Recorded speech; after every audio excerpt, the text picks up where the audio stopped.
चलिए जानते हैं उत्तर प्रदेश की 25 बड़ी खबरों को सिर्फ 10 मिनट में। लेकिन उससे पहले वीडियो को लाइक और चैनल को सब्सक्राइब जरूर करें। इंस्पेक्टर ने सर्विस रिवॉल्वर से खुद को मारी गोली मारी। जालौन के कुठौंद थाना प्रभारी इंस्पेक्टर अरुण कुमार राय ने शुक्रवार देर रात अपनी सर्विस रिवॉल्वर से खुद को गोली मार ली। गोली उनके सिर के आर पार निकल गई। अचानक हुई गोली की आवाज सुनते ही हमराही पुलिस कर्मी उनके क्वार्टर की ओर दौड़े और दरवाजा खोलते ही इंस्पेक्टर को खून से लथपथ जमीन पर गिरा पाया। पास में सर्विस रिवॉल्वर पड़ी थी। पुलिस तुरंत उन्हें अस्पताल लेकर पहुंची, जहां डॉक्टरों ने 2 घंटे तक उपचार किया, लेकिन उनकी जान नहीं बच सकी। घटना के कारणों को लेकर पुलिस जांच कर रही है। शुरुआती अनुमान के अनुसार मानसिक तनाव की बात सामने आ रही है। हनुमानगढ़ी में 15 करोड़ की संपत्ति पर संतों में विवाद। अयोध्या की हनुमानगढ़ी व संतिया पट्टी में करीब 15 करोड़ के आश्रम संपत्ति को लेकर 2 संतों महेश दास उर्फ स्वामी महेश योगी और संत लड्डू दास के बीच विवाद गहरा गया है। ये मामला उस समय गंभीर हुआ जब महेश योगी ने खुद को जिंदा जलाने की साजिश का आरोप लगाया। प्राथमिक जांच में राम जन्मभूमि थाना पुलिस ने पाया कि विवाद आश्रम के मेहनती अधिकार और संपत्ति प्रबंधन से जुड़ा है। वहीं संत लड्डू दास ने सभी आरोपों को झूठा बताते हुए कहा कि यदि आरोप सिद्ध हो जाए तो वे किसी भी सजा के लिए तैयार हैं। पुलिस दोनों पक्षों से बयान लेकर विस्तृत जांच कर रही है। लखनऊ एयरपोर्ट पर यात्रियों में आक्रोश। लखनऊ एयरपोर्ट पर इंडिगो की उड़ानें चौथे दिन भी रद्द रहने से यात्रियों में भारी नाराजगी देखी गई। शनिवार को दोपहर तक 11 और फिर रात तक 11 और फ्लाइटें रद्द की गईं, जबकि एक एयर इंडिया की फ्लाइट भी कैंसिल हुई। कई यात्री दूर दराज से आए थे और पिछले 4 दिनों से लखनऊ के होटलों में रुकने को मजबूर हैं। आज फिर एयरपोर्ट पर यात्रियों ने अपना गुस्सा व्यक्त किया। एक यात्री ने कहा, इंडिगो वाले सामने मिल जाएं तो झापड़ मार दूं। यात्रियों का आरोप है कि कंपनी ना तो स्पष्ट कारण बता रही है और न ही सही व्यवस्था कर रही है। तकनीकी गड़बड़ी और ऑपरेशनल समस्या के कारण उड़ानें रद्द बताई गई हैं। मुजफ्फरनगर में पुलिस मुठभेड़ में 3 बदमाश गिरफ्तार। मुजफ्फरनगर के फुगाना क्षेत्र में पुलिस ने मेरठ शामली हाईवे के पास मुठभेड़ के दौरान 3 शातिर बदमाशों को गिरफ्तार किया। पुलिस को सूचना मिली थी कि कुछ बदमाश डकैती की योजना बना रहे हैं। संदिग्ध कार को रोकने की कोशिश के दौरान बदमाशों ने पुलिस पर गोली चलाई, जिसके जवाब में पुलिस ने भी फायरिंग की। इस मुठभेड़ में 2 बदमाशों के पैरों में गोली लगी और तीसरे को घेर कर पकड़ा गया। पुलिस ने मौके से हथियार, कार और अन्य सामान बरामद किया। पकड़े गए आरोपियों का आपराधिक रिकॉर्ड भी खंगाला जा रहा है और गिरोह के अन्य सदस्यों की तलाश जारी है। पीलीभीत में फर्जी कॉल सेंटर का भंडाफोड़। पीलीभीत के घुंगचाई थाना क्षेत्र में पुलिस ने गेमिंग ऐप के नाम पर ठगी करने वाले एक बड़े फर्जी कॉल सेंटर का खुलासा किया। माडो टांडा क्षेत्र में छापेमारी कर पुलिस ने गिरोह के सरगना मंजीत सहित 6 लोगों को गिरफ्तार किया। आरोपी गेमिंग ऐप में पैसा जीतने का झांसा देकर लोगों से बैंक डिटेल लेकर उनके खाते खाली कर देते थे। आरोपियों के पास से कई मोबाइल, कंप्यूटर सिस्टम और यूएई का एक सिम कार्ड भी बरामद किया गया। जांच में सामने आया कि इन लोगों ने ठगी का ये तरीका दुबई में सक्रिय गिरोह से सीख रखा था। पुलिस इनके नेटवर्क और बैंक ट्रांजैक्शन की जांच कर रही है। प्रयागराज में माघ मेले के लिए 1 जनवरी से रिंग रेल सेवा। माघ मेले में श्रद्धालुओं की सुविधा के लिए प्रयागराज से वाराणसी होते हुए अयोध्या तक चलने वाली रिंग रेल सेवा फिर शुरू की जा रही है। 1 जनवरी से शुरू होने वाली इस विशेष ट्रेन के जरिए यात्री सुबह प्रयागराज से यात्रा कर सकते हैं और शाम तक वापस लौट सकेंगे। इससे यात्रियों को सड़क जाम और परिवहन समस्याओं से राहत मिलेगी। पिछली बार महाकुंभ के दौरान ये सेवा काफी सफल रही थी। तब रिंग रेल ने 415 फेरे लगाए थे और 12 लाख से अधिक श्रद्धालुओं ने इसका लाभ उठाया था। रेलवे का दावा है कि इस बार व्यवस्था और भी बेहतर होगी।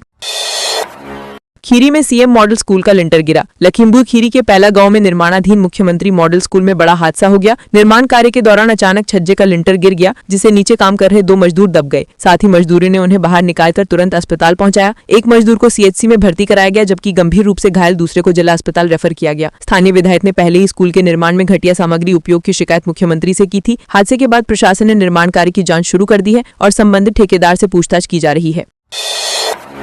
बहराइच में भेड़िए के हमले में मासूम की मौत। बहराइच के कैसरगंज थाना क्षेत्र के गंडोइया नंबर 3 गांव में 28 नवंबर को भेड़िए के हमले में 5 वर्षीय स्टार की मौत के बाद प्रशासन हरकत में आ गया है। जिलाधिकारी अक्षय त्रिपाठी ने पीड़ित परिवार से मुलाकात कर उन्हें सांत्वना दी और शासन की ओर से हर संभव मदद देने का आश्वासन दिया। उन्होंने वन विभाग को क्षेत्र में गश्त बढ़ाने और गाँव वालों की सुरक्षा के लिए विशेष टीम तैनात करने के निर्देश दिए। प्रशासन ने यह भी कहा कि मानव वन्य जीव संघर्ष से प्रभावित परिवारों को सभी निर्धारित मुआवजे और सुविधाएं प्रदान की जाएंगी।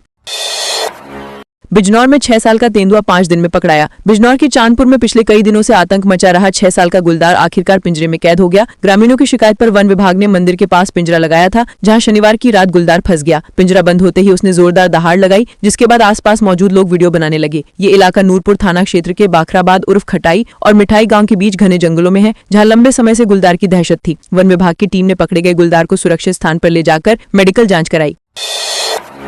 2027 में मायावती को सीएम बनाने के लिए लखनऊ में जुटे बसपाई। लखनऊ में डॉक्टर अंबेडकर के महापरिनिर्वाण दिवस पर आयोजित बसपा की श्रद्धांजलि सभा में प्रदेश भर से बड़ी संख्या में कार्यकर्ता पहुंचे। अंबेडकर पार्क में हुए कार्यक्रम में बुंदेलखंड, अवध और पूर्वांचल के 12 मंडलों से कार्यकर्ताओं का जमावड़ा लगा। बसपा प्रदेश अध्यक्ष विश्वनाथ पाल ने कहा कि कार्यकर्ता बहन मायावती के निर्देश पर यहां जुटे हैं और सबने संकल्प लिया है कि 2027 के विधानसभा चुनाव में मायावती को मुख्यमंत्री बनाया जाएगा। उन्होंने विपक्षी दलों पर भी निशाना लगाया और कहा कि सपा और भाजपा सिर्फ नाटक कर रही हैं, जबकि बसपा ही वास्तविक विकल्प है। कार्यक्रम के दौरान कार्यकर्ताओं ने अंबेडकर के विचारों पर चलने और संगठन को मजबूत करने की बात भी कही।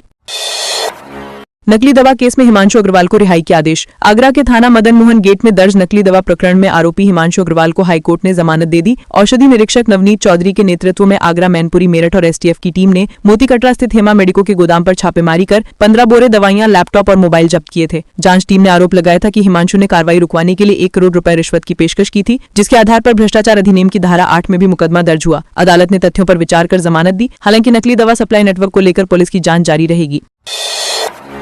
लोक अदालत के लिए प्रचार वाहनों को दिखाई हरी झंडी। महोबा में जिला विधिक सेवा प्राधिकरण ने आगामी 13 दिसंबर को होने वाली राष्ट्रीय लोक अदालत के प्रचार अभियान की शुरुआत की। जिला जज एवं प्राधिकरण अध्यक्ष राम नगीना यादव ने प्रचार वाहनों को हरी झंडी दिखाकर रवाना किया। इस अभियान का उद्देश्य जनता को लोक अदालत के महत्व, इसके माध्यम से विवादों के त्वरित और फायदी समाधान और समझौते से निपटने की प्रक्रिया के बारे में जागरूक करना है। कार्यक्रम में अधिवक्ताओं और अधिकारियों ने बताया कि लोक अदालत में छोटे बड़े कई लंबित मामलों का निपटारा संभव है, जिससे लोगों का समय और धन दोनों बचते हैं। अभियान के दौरान ग्रामीणों को भी जागरूक किया जाएगा।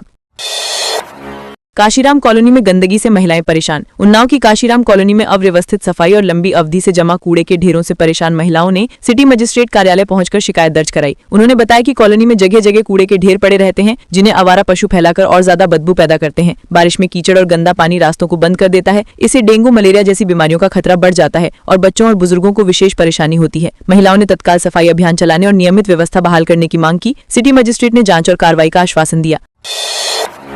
बाराबंकी में ट्रैक्टर ट्रॉली की टक्कर से एक की मौत। बाराबंकी के कोठी थाना क्षेत्र के सादुल्लापुर गांव के पास शुक्रवार देर रात एक कार और ट्रैक्टर ट्रॉली की जोरदार टक्कर हुई। हादसे में एक व्यक्ति की मौके पर मौत हो गई और एक अन्य गंभीर रूप से घायल हो गया। अर्टिगा कार की रफ्तार तेज होने के कारण टक्कर इतनी भीषण थी कि वाहन पूरी तरह मलबे में तब्दील हो गया। दुर्घटना के बाद बांदा बहराइच मार्ग करीब 2 घंटे तक जाम रहा। पुलिस ने क्रेन की मदद से क्षतिग्रस्त कार को सड़क से हटवाया और घायलों को अस्पताल पहुंचाया। प्रत्यक्षदर्शियों ने बताया कि अंधेरे और धुंध के कारण दृश्यता भी कम थी, जिससे हादसा और भी गंभीर हो गया। गोंडा में जमीनी विवाद पर 2 गुटों में मारपीट। गोंडा के केवलपुर गांव में जमीनी विवाद के चलते 2 पक्षों के बीच भारी मारपीट हो गई। घटना में कई लोग घायल हुए, जिनमें एक की हालत गंभीर होने पर उसे लखनऊ रेफर किया गया। दोनों पक्षों ने पुलिस को तहरीर दी, जिसके आधार पर 8 लोगों के खिलाफ मुकदमा दर्ज कर लिया गया है। मारपीट का वीडियो सोशल मीडिया पर वायरल हो गया है, जिसमें दोनों ओर से लाठी डंडे चलते दिखाई दे रहे हैं। पुलिस ने बताया कि पहले भी इस जमीन को लेकर दोनों पक्षों में तनाव रहा है। फिलहाल गाँव में तनाव को देखते हुए पुलिस बल तैनात किया गया है। प्रतापगढ़ पुलिस ने किया रूट मार्च। प्रतापगढ़ में बाबरी विध्वंस की बरसी से पहले पुलिस ने शहर में पैदल रूट मार्च निकालकर सुरक्षा स्थिति का जायजा लिया। ये मार्च पुलिस लाइन से शुरू होकर श्री राम चौराहा और चौक घंटा घर से होते हुए वापस पुलिस लाइन में समाप्त हुआ। एसपी दीपक भूकर, एडिशनल एसपी शैलेंद्र लाल, सीओ शिवनारायण और बड़ी संख्या में पुलिसकर्मी शामिल हुए। शहर में भीड़भाड़ वाले इलाकों, संवेदन स्थलों और धार्मिक जगहों की ड्रोन से निगरानी भी की जा रही है। पुलिस का कहना है कि किसी भी तरह की अफवाह या गड़बड़ी फैलाने वालों पर कड़ी कार्रवाई की जाएगी।